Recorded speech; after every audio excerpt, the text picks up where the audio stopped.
राष्ट्राय स्वाहा. मुळात राम आपल्याला एक अतिशय चांगला माणूस व्हायला शिकवतो.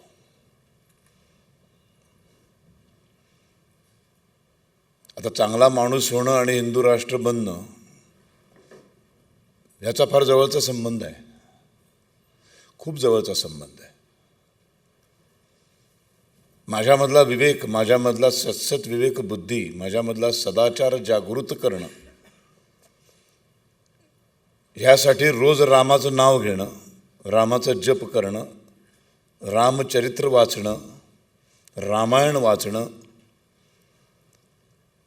नुसतंच वाचून नाही, फार वेगळ्या पद्धतीनं त्याचं चिंतन करणं, त्याच्या एक एक आयुष्यातल्या घटनेतून त्यांनी जे कुळ निवडलं, रघुकुल, त्यांनी जे जन्माला येण्यासाठी जे जागा निवडली, अयोध्या, जे वडील निवडले दशरथ, जी आई निवडली कौसल्या, रामाने जन्माला यायचे ना. असं कोणाच्या तरी उदरी कसं येऊन चालेल? ती स्त्री पण तेवढ्याच ताकदीची पाहिजे. छत्रपती जन्माला येणार तर कुठल्याही स्त्रीच्या पोटी जन्माला आले असते तर असे अनेक छत्रपती नसते का आले आत्तापर्यंत? त्या नाही आले. गेल्या 300-400 वर्षामध्ये दुसरे छत्रपती का नाही आले जन्माला? गेल्या 14,000 वर्षांमध्ये, 14,000 वर्षांपूर्वी ते निलेश ओकांनी सरांनी आता ती तारीख काढलेली आहे. अत्यंत लॉजिकल अशी ती तारीख काढली की 14,000 वर्षांपूर्वी प्रभू श्रीरामाचा जन्म झाला. 14,000 वर्षात दुसरा राम का नाही आला जन्माला? 400 वर्षात दुसरा शिवाजी का नाही जन्माला आला? ज्या उदरामध्ये तो अंकुर वाढणार आहे आणि मनुष्य रूपात जन्माला येणार आहे, ते आईवडील पण तसेच ताकदीचे पाहिजेत.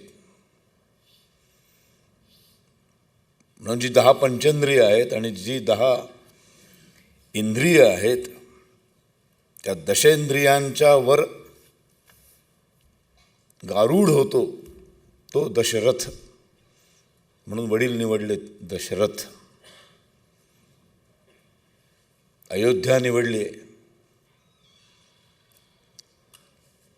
जिथे कुठलं युद्ध नाही, जिथे कुठलाही द्वेष नाही. कालही मी सांगितलं, पण जसं टी व्ही मालिकामध्ये दुसऱ्या दिवशी काल काय दाखवलं थोडं दाखवतात ना. काही लोक आलेले नसतात, काल उशिरा आलेले असतात, आणि चांगल्या गोष्टी परत ऐकल्या तर काही बिघडत नाही. लताबाईंची गाणी 70 वर्ष ऐकतोय आपण, कंटाळा येत नाही.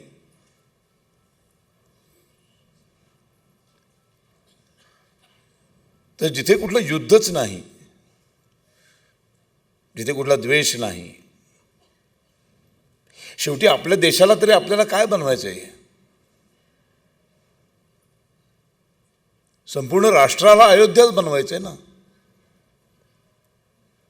त्यासाठीच तर धडपड चालू आहे. आणि ही अयोध्या बनणार कशी? त्यासाठी प्रत्येक माणसाला राम बनावं लागेल ना.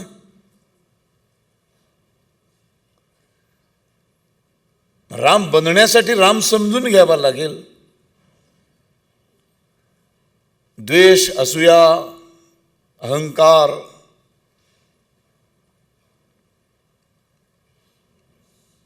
भोग, हे सगळे विकार जोपर्यंत संपत नाहीत तोपर्यंत राम कसा येणार आपल्यातला? प्रत्येकामध्ये राम आहे आणि प्रत्येकामध्ये एक रावण पण आहे. हे उपजत असतंच प्रत्येकामध्ये. पण कशाला बाहेर काढायचं आणि कशाला गाडून टाकायचं हे त्या त्या संस्कारांवर ठरतं. आणि ते संस्कार असतात आईवडिलांचे. आईवडील संस्कार करतात, मग घरातली आजी आजोबा माणसं वगैरे बाकीची सगळी.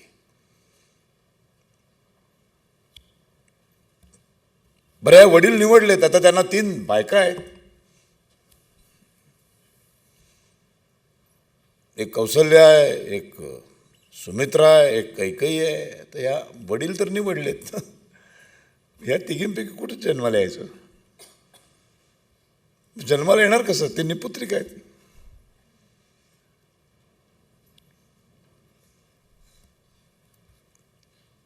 निपुत्रिकाला पोर मुलगा कसा होणार?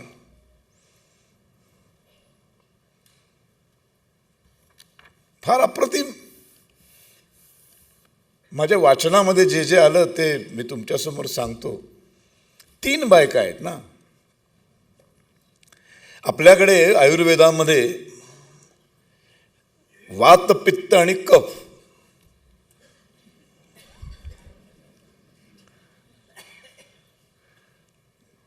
जगातले सगळे रोग वात, पित्त आणि कफातून होतात. संपूर्ण जग हे भूतकाळ, वर्तमान काळ आणि भविष्यकाळ अशा 3 काळामध्ये विभागलं गेलेलं आहे. आणि सत्व, रज आणि तम या 3 गुणांमध्ये विभागलं गेलेलं आहे. म्हणून दशरथाला 3 बायका आहेत.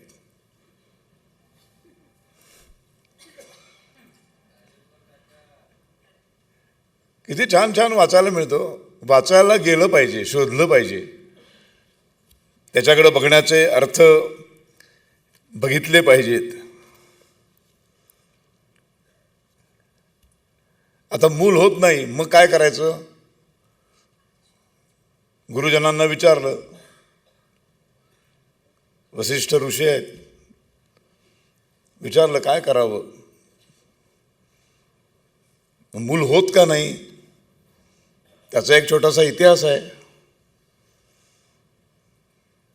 कोणाचा तरी शाप आहे. शाप कुणाचा आहे? श्रावण बाळाच्या आई वडिलांचा. दशरथ राजा शिकारीला गेलेले आहेत आणि आवाज आला, त्या दिशेने बाण मारला. तिथं नेमके श्रावण बाळ आपल्या आईवडिलांना कावडेमध्ये बसवून चालला होता. त्यांना पाणी प्यायला लागलं, तहान लागली, तिथे त्याने ठेवलं आणि तो त्या नदीतलं पाणी भरायला गेला. तो बाण त्याला लागला, आवाज आला म्हणून तिकडे मारला. तो नेमका श्रावण बाळाला लागला. श्रावण बाळाला लागल्यावर धावत धावत गेला दशरथ. बघितलं कुठल्या जनावराला आपण मारलंय का? तर नाही, मनुष्य प्राण्याला मारलंय. प्रयत्न करून बघितला काही होतंय का, पण नाही, तो गेला.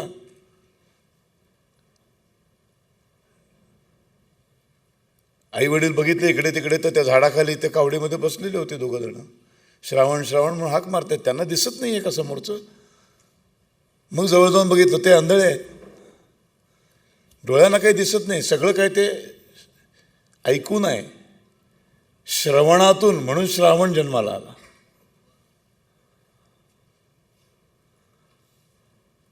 आणि मारलंय पण श्रवणातूनच. बघितलं प्राण्याला आणि मग मारलं नाही, आवाज आला म्हणून बाण सोडून दिला. आता काय करायचं? सांगायला तर पाहिजे ते आईवडिलांना.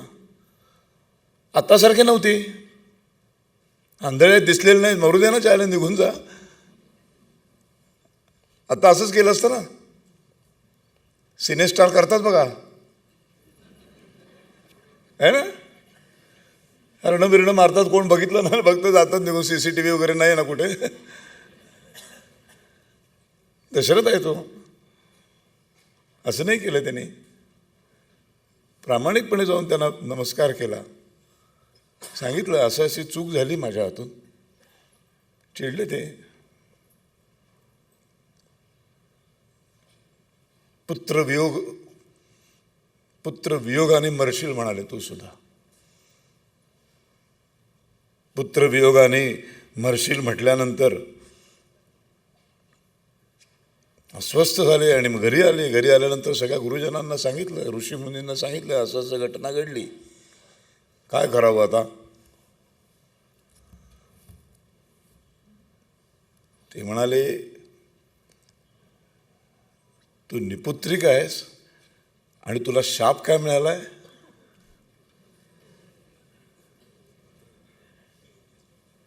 पुत्र वियोगाने मरशील, म्हणजे तुला पुत्र व्हावाच लागेल.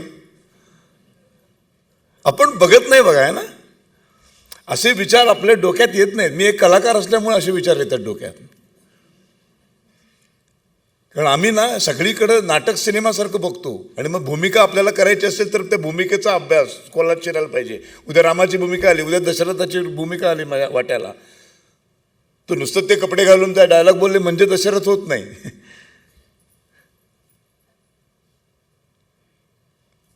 म्हणजे निपुत्रिक आहे, 3 बायका असून निपुत्रिक आहे, पण पुत्र वियोगाचा मरणार म्हणून शाप मिळाला. आता कसं हे कसं जमणार? मग ह्याच्यावरचा तोडगा वसिष्ठ मुनी सांगतात की तुला पुत्रकामेष्टी यज्ञ कर, तुला मुलं होतील. आणि मग तो पुत्रकामेष्टी यज्ञ केला. आता 3 बायका आहेत, फार छान लिहिले. सुमित्रा, आपलं कौसल्या, सुमित्रा आणि कैकेयी. त्यांची फोड फार छान केली त्याने. कौसल्या म्हणजे कौशल्य, सत्व गुणांचं प्रतीक आहे. संपूर्ण संसाराला, सगळ्या संसारातली जेवढी नाती आहेत, नवरा आहे, होणारी मुलं बाळं आहेत, धीर आहे, नणदा आहे, जावा आहेत, सासू सासरे आहेत,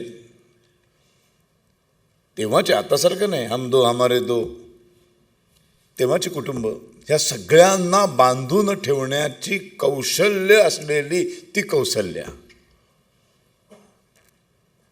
एक एक पात्र समजून घेतली ना की मग त्यातल्या काही घटना जेव्हा उद्या आपण बघू रामायणातल्या, तेव्हा त्या घटना 2 पात्रांमध्ये घडतात. राम आणि भरतमध्ये काहीतरी घडतं, लक्ष्मण आणि भरतमध्ये काहीतरी घडतं, कैकेयी आणि रामामध्ये जे काय घडतं, तेव्हा कैकेयी नेमकी काय ते आपल्याला माहीत असलं पाहिजे. पात्रांचा अभ्यास, हे नट असल्यामुळे या गोष्टी वेगळ्या दृष्टिकोनातून या रामायणाकडे बघायला शिकलो मी. यांनी प्रेरित केलं, हे काय काय मागं लागतात. म्हटलं विषय संपले, नाही म्हणाले तुम्हीच आलं पाहिजे. यावेळेला ठणकावून सांगितलं आता खरंच विषय संपले, पुढच्या वर्षी दुसरा माणूस देतो. तर जिच्याकडे हे सगळं कौशल्य आहे, हे सगळं कौशल्य काय आहे? कारण ती सत्व गुणांचं प्रतीक आहे, सात्विकता आहे, चिडचिड नाही आहे, सगळ्यांना सांभाळून घेणं. चित्र विचित्र घरामध्ये माणसं असतात, त्या सगळ्यांना सांभाळून घेणं. कुणावरच रागवत नाही ती, कुणावरच चिडत नाही ती, समजून घेते, दुसऱ्याचं मन समजून घेणारी ती सात्विकता भरलेली आहे तिच्यात. म्हणून ती कौशल्य आहे. दुसरी आहे ती सुमित्रा. आपण नेहमी म्हणतो ना सुविचार, सुनियोजन. सु म्हणजे चांगलं, सु म्हणजे चांगलं, आणि मित्र म्हणजे सर्वांबरोबर मैत्री करणारी. अशी संसारामध्ये सुनियोजन करणारी आणि सर्वांशी मैत्री करणारी ती सुमित्रा, ही दुसरी बायको आहे. तिसरी आहे कैकेयी. कैक म्हणजे असंख्य, असंख्य पद्धतीनं विचार करणारी. संसारा अख्खा बांधून ठेवायचं तर असंख्य पद्धतीनं विचार केलाच पाहिजे. नवऱ्याने जे पैसे दिलेत महिन्याच्या 1 तारखेला, त्या पैशाचा असंख्य पद्धतीनं विचार करून महिन्याचं नियोजन करायचं असतं. त्या असंख्य पद्धतीनं विचार करून 2 गोष्टी करता येतात. असंख्य पद्धतीनं विचार करून फक्त दुसऱ्याचा फायदाचा विचार करता येतो, आणि असंख्य पद्धतीने विचार करून फक्त माझ्या फायद्याचा विचार करता येतो. कैकेयी नेमकी माझ्या फायद्याचा विचार करणारी होती. म्हणून एवढं मोठं संकट तिने दशरथासमोर उभं केलं. अशा या 3 बायका. आणि मग सत्वगुणांची असलेली कौशल्या तिच्या पोटी जन्माला आला श्रीराम. राष्ट्राय स्वाहा.